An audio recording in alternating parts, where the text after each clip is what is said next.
السلام علیکم ورحمۃ اللہ وبرکاتہ۔ الحمدللہ رب العالمین والصلاة والسلام علی سید الانبیاء والمرسلین نبینا محمد وعلی آلہ وصحبہ اجمعین، اما بعد۔ معزز ناظرین اکرام، میں حج کی استطاعت کے حوالے سے بات کرنا چاہوں گا کہ کس پہ حج بیت اللہ فرض ہے، کیونکہ پروردگار عالم فرماتے ہیں وَلِلَّهِ عَلَى النَّاسِ حِجُّ الْبَيْتِ مَنِ اسْتَطَاعَ إِلَيْهِ سَبِيلًا، اور لوگوں پر اللہ تعالیٰ کے گھر کا حج فرض ہے جو اس کی استطاعت رکھتا ہے۔ تو استطاعت سے کیا مراد ہے، قدرت سے کیا مراد ہے؟ یاد رکھیے، اس سے مراد دو چیزیں ہیں۔ نمبر ایک، بدنی استطاعت، کہ انسان کی جو باڈی ہے وہ اس قابل ہو کہ وہ سفر حج ادا کر سکتا ہو، یعنی بیت اللہ تک کا سفر کر سکے، وہاں پر اس فریضے کو ادا کر سکے۔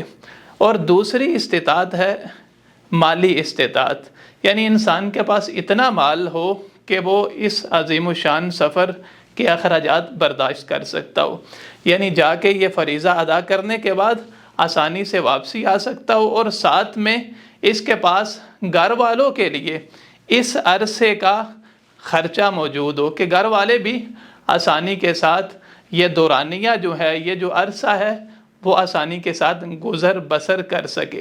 تو یاد رکھیے گا، یہ استطاعت ہے، یعنی بدنی طور پہ بھی انسان فٹ فاٹ ہو اور مالی طور پر بھی اس کے پاس استطاعت ہو، تو اس پر بیت اللہ کا حج فرض ہے۔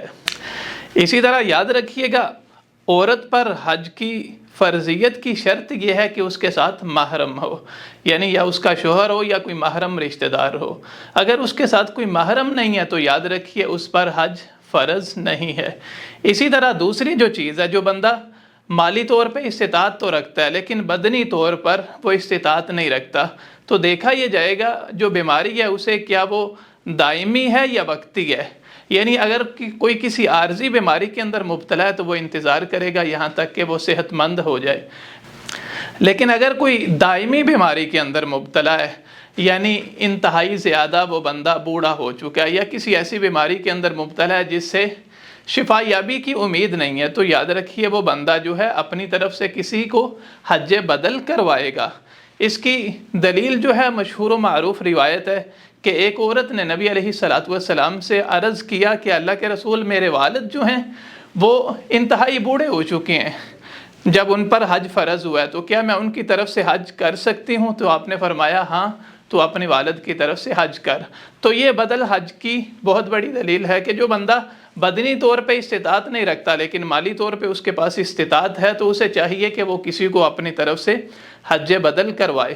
اور آخری بات، جو بندہ مقروض ہے، یاد رکھیے گا اگر اس کے پاس اتنا مال ہے یا تو وہ قرض ادا کر سکتا ہے یا حج کر سکتا ہے، تو اس پر لازم ہے کہ پہلے قرض کی ادائیگی کرے اور اس کے بعد حج کرے، کیونکہ نبی علیہ السلام نے فرمایا جو قرض ہے وہ رب شہید کا بھی معاف نہیں کرتا۔ تو قرض کا معاملہ بڑا حساس ہے، پہلے انسان قرض کی ادائیگی کرے، اس کے بعد اگر اس میں استطاعت ہے تو وہ حج بیت اللہ کی ادائیگی کرے۔ اللہ تعالیٰ سے دعا ہے اللہ تعالیٰ ہمیں حج بیت اللہ کی سعادت نصیب فرمائے۔